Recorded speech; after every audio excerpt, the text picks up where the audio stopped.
जय श्री कृष्ण। आप सभी को राधे राधे। और जो कल मकर संक्रांति की आप सभी को हार्दिक शुभकामनाएं। आजकल क्या ज़माना आ गया है, जो लड़के हैं उनकी शादियां नहीं हो रही, लड़कियां हैं उनकी शादी नहीं हो रही, परेशानी दोनों को आ रही हैं। लेकिन मैं इतना कह पाऊँगी कि आजकल कुछ लड़के वाले हैं या कोई भी रिलेटिव है, कोई भी है, लड़कियों के साथ बहुत गलत कर बैठते हैं। क्या शादी के बाद भी उनका ससुराल का घर अपना नहीं होता? उनका कोई हक नहीं होता कि शादी करने के बाद में जब चाहे तुम्हारा मन करे तो लड़की को रख लो, मन नहीं करे तो आप फट से निकाल दो उसको घर से। तो ये कैसी शादी है? कैसा अधिकार है कि ना तो उस लड़की का पीहर में अधिकार है, ना ससुराल में अधिकार है? कैसी विडम्बना आ गई है।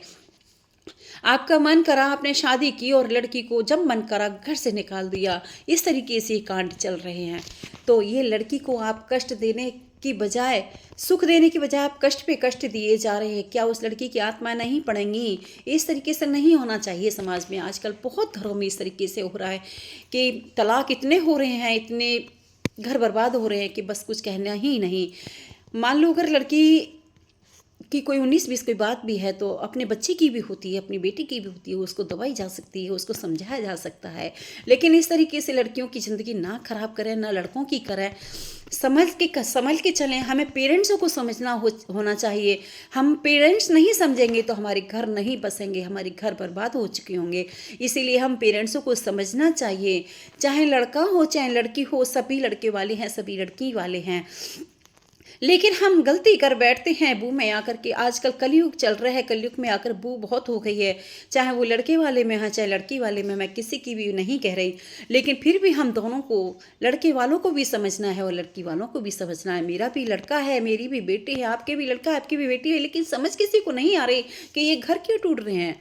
पहले अनपढ़ लड़कियां होती थी, सुन लेती थी, अब नहीं। अब समझदार हो गई हैं, अब पढ़ लिख के विद्वान बन गई हैं, लड़कों से भी ज़्यादा अब नहीं सुनना चाहती। तो हम सुनाने की कोशिश क्यों करते हैं उनको? हमारा ये खून ऐसा क्यों है जो कि हम बेटी को हम जूते की नोक समझते हैं और उसको सुनाने की कोशिश करते हैं, उसको दबाने की कोशिश करते हैं, और लड़के को नहीं? ऐसा क्यों?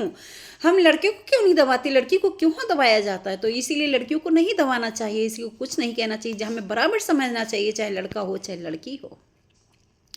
अगर हम इस तरीके से बराबर समझेंगे तो वो घर नहीं बिगड़ेंगे। अगर हम लड़की को दबाने की कोशिश करेंगे तो आजकल कोई गांव की लड़की हो चाहे कहीं शहर की हो, किसी की भी हो, चाहे छोटी हो चाहे बड़ी हो, चाहे गरीब घर की हो चाहे अमीर घर की हो, सब लड़कियां पढ़ लिख कर विद्वान बन रही हैं, आगे निकल रही हैं। तो इसीलिए इन घरों को बनाने की कोशिश करें। लड़कियों से भी निवेदन है और लड़कों से भी निवेदन है कि कोई भी भूमि ना रहें, इन परिवारों को बनाएं।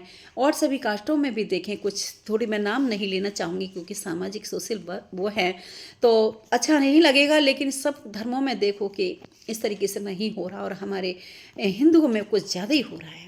तो इसीलिए इन सब चीज़ों को छोड़ करके अपनी एकाग्रता निभाएं और अपने प्यार से अपने परिवार को बढ़ाएं। जिसमें समझ है वो परिवार बढ़ा रहे हैं, चाहे बहू कितनी भी गलत कर रही है, चाहे कुछ भी, लेकिन वो बेटा ही बेटा करके अपना परिवार बना रहे हैं और घर सजा रहे हैं। और जो थोड़ी सी समझ नहीं है और हम लोग नहीं समझ पा रहे हैं, उन्हीं के घर ज़्यादा बिगड़ रहे हैं। तो प्लीज़ आप सभी लोग इन बातों पे ध्यान ना दे करके हम लड़की को दबाएं। कोई नहीं, हम लड़का और लड़की हमारे लिए दोनों ही बराबर हैं। बहू तो, बेटी तो, बेटा तो, हमारे लिए सभी बराबर है। हम दोनों को इक्वल समझें और अपना परिवार बसाएं और अपना घर सजाएं और अपनी घर की खुशियाँ लाएं। तो आप सभी को राधे राधे। कि ब्लॉग बड़ा हो जाएगा तो मेरी बातों पर ध्यान दें, और अगर कुछ गलत लगा हो तो क्षमा प्रार्थी हैं। और आप सभी को कमेंट्स में राधे राधे ज़रूर लिखना है और बताएं कि कैसा लगा। बाय बाय सभी को।